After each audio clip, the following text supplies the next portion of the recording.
दोस्तों आज मैं आप लोगों को बताऊंगा मूंगफली की खेती के बारे में। सबसे पहले हम जानेंगे कि खेत का चुनाव कैसे करें, फिर हम जानेंगे खेत की तैयारी कैसे करें, फिर हम जानेंगे बुआई का सही समय कौन सा है, फिर हम जानेंगे कि बीज की उन्नत किस्में कौन सी हैं, फिर हम जानेंगे बीज की मात्रा कितनी रखनी है, फिर हम जानेंगे बीज का उपचार कैसे करें, सबसे जरूरी उपचार होता है बीज का उपचार कैसे करें, फिर हम बात करेंगे बुआई करने के तरीके के बारे में, फिर हम बात करेंगे निराई गुड़ाई कब करें और कब नहीं, यह सबसे इंपॉर्टेंट है, फिर हम बात करेंगे खाद कौन सी और कब देनी है, फिर हम बात करेंगे कि बीमारी का उपचार कैसे करें, कौन सी बीमारियां आती हैं, फिर हम जानेंगे सिंचाई के सही समय के बारे में और उसके बाद में हम पता करेंगे उत्पादन कितना होता है प्रति एकड़ और अंत में हम जानेंगे कमाई कितनी होगी प्रति एकड़। तो आज मैं आपको इस वीडियो के अंदर टोटल जानकारी देने वाला हूं मूंगफली की खेती के बारे में। एक बात आप लोगों को बता दूं कि जितनी भी जानकारी दूंगा मैं अपने द्वारा लिखित किसी भी दस्तावेज से नहीं देने वाला। मैं जानकारी देने वाला हूं राजस्थान की सरकार जिसे रिकमेंड करती है उस दस्तावेज से, और वो दस्तावेज ये है और इनके द्वारा लिखा गया है। तो दोस्तों वीडियो की शुरुआत करें उससे पहले आप लोगों को मेरी ओर से नमस्कार। आप देखना शुरू कर चुके हैं एबीसी इंडिया और मैं हूं अमित भोबिया। जल्दी से चैनल को सब्सक्राइब कर लीजिए, बेल आइकन को दबा लीजिए, ऑल के ऊपर क्लिक कर लीजिए। शुरू करते हैं आज की ताजा तरीन वीडियो। सबसे पहले बात करते हैं खेत का चुनाव कैसे करें। चुनाव बड़ा ही सिंपल है। रेतीली दोमट मिट्टी जो है वो सबसे बेस्ट है। 8 से 10 सेंटीमीटर रेतीली हल्की मिट्टी होगी तो इससे आपको दो फायदे होंगे। एक तो उत्पादन अच्छा होगा और दूसरा जब भी आप मूंगफली को हार्वेस्ट करेंगे तो ऊपर से निकालेंगे मूंगफली को तो नीचे गुच्छा जो है वो आधा निकल जाता है और कुछ हिस्सा जो है मूंगफली टूटकर नीचे रह जाती है मिट्टी में, तो उसे आप बाद में जाल से छान कर भी निकाल सकते हैं। यानी कि आपको पूरा उत्पादन अगर लेना है तो 8 से 10 सेंटीमीटर की रेतीली हल्की मिट्टी की परत खेत में होना जरूरी है। अब बात करते हैं खेत की तैयारी कैसे करें। सबसे पहले आप खेत को एक बार जोत लीजिए, चाहे कल्टीवेटर से चाहे तवैयों से। उसके बाद में उसके अंदर 10 किलो प्रति एकड़ के हिसाब से क्यूनोलफॉस 1.5% का जो चूर्ण आता है वो आपको छिड़कना है और उसके बाद में दोबारा खेत को जोतना है। चाहे आप रोटावेटर से जोतिए चाहे कैसे भी जोतिए, जोतकर अच्छे से पाटा लगाकर खेत को समतल कर लीजिए। अब बात करते हैं बुआई के सही समय के बारे में। 1 अप्रैल से 15 जून के बीच में अलग अलग जगह पर मूंगफली की बुआई होती है, लेकिन अगर आपके एरिया में गहरी रेतीली मिट्टी है तो आप लोगों को ध्यान रहे कि 15 मई तक आपको बुआई जो है कर देनी है। अब बात करते हैं बीज की उन्नत किस्मों के बारे में। सबसे पहले मैं आपको किस्म बताऊंगा और उस किस्म के बारे में यहां पर पूरा का पूरा ब्यौरा दिया होगा। आपको वीडियो को रोककर उस जो ब्यौरे को है पढ़ना है, क्योंकि अगर मैं सारा कुछ बताऊंगा तो वीडियो बहुत लंबी हो जाएगी। सबसे पहली किस्म है TG37A, फिर है M13, फिर है HNG10, फिर है मलिका, फिर है HNG69 और फिर आती है HNG123। इन किस्मों के बारे में यहां से पढ़ लीजिए। और इसके अलावा मैं आपको एक चीज और कहना चाहूंगा, आपके एरिया में जो किस्म सबसे बढ़िया होती है ना, आप उसी किस्म पर फोकस करें। अब हम बात करते हैं बीज की मात्रा कितनी रखनी है। तो आप अगर प्रति एकड़ की बात करें तो 40 किलो प्रति एकड़ बीज जो है वो लगभग लग जाता है।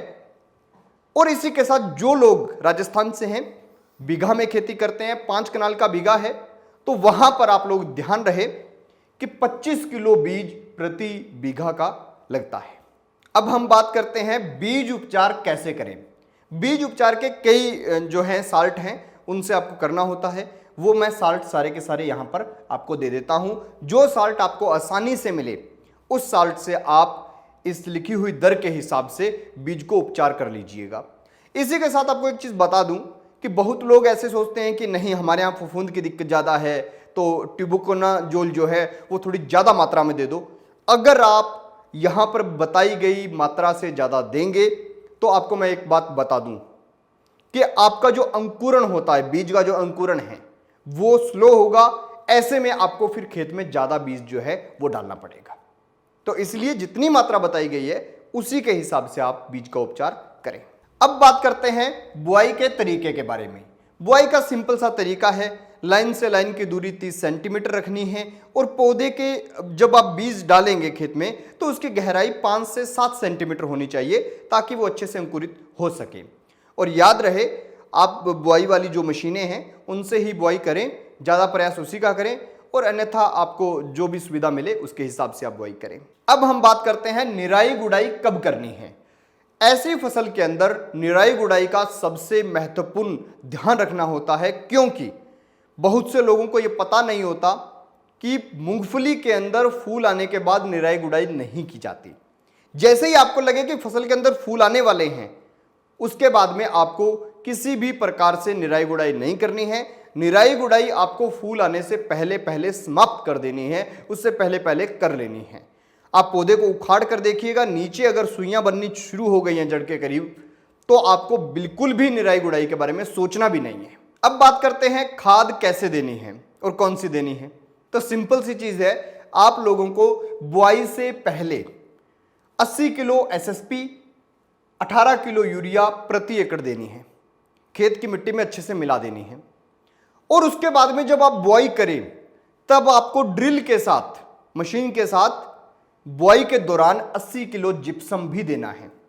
अगर आपकी मिट्टी बहुत ज्यादा रेतीली है तो ऐसे में आपको जो एसएसपी है वो 150 किलो कर देनी है प्रति एकड़, और जो यूरिया है वो 36 किलो प्रति एकड़ कर देनी है, और जो जिप्सम है वो 80 किलो ही रखना है। अब बात करते हैं बीमारी का उपचार कैसे करें।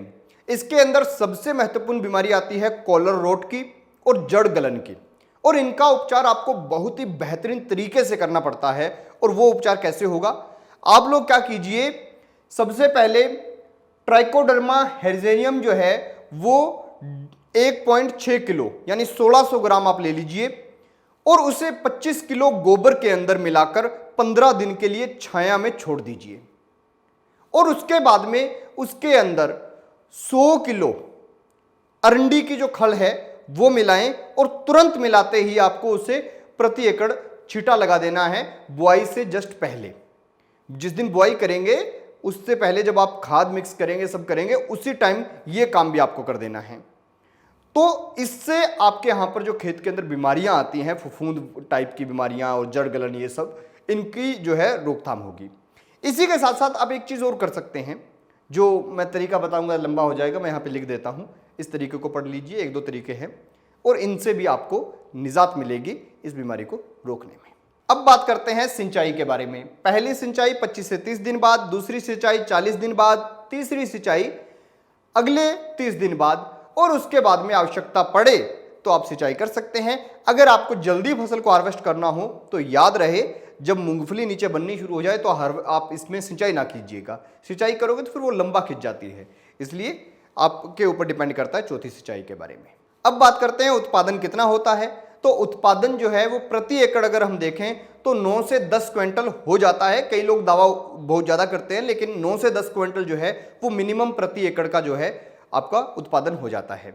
अगर हम बीघा वालों की बात करें तो लगभग 6 क्विंटल के आसपास प्रति बीघा का भी उत्पादन जो है वो हो जाता है। अब रही बात कि कमाई कितनी होती है, तो आज का अगर मैं कमोडिटी ऑनलाइन का प्राइस चेक करूं तो 6200 के करीब आ रहा था। अगर 10 क्विंटल होता है तो 62,000, खर्चा इसमें 4-5 हज़ार से ऊपर आता नहीं। तो कुल मिलाकर बात यह है कि मूंगफली की खेती जो है वो अच्छी भी है और इसके अंदर कमाई भी बहुत अच्छी है। अब आप एक जरूरी बात सुन लीजिए कि अगर आपके यहां पर खेतों में पानी रुकता है ना, तो आप जब भी मूंगफली की खेती करें और उससे पहले अगर आप खेत को समतल करवा रहे हैं कंप्यूटर लेजर सिस्टम से, तो आप थोड़ी सी ढलान रखिएगा ताकि पानी रुके नहीं, क्योंकि मूंगफली जैसी फसलों के अंदर अगर पानी रुकता है तो दिक्कत आती है।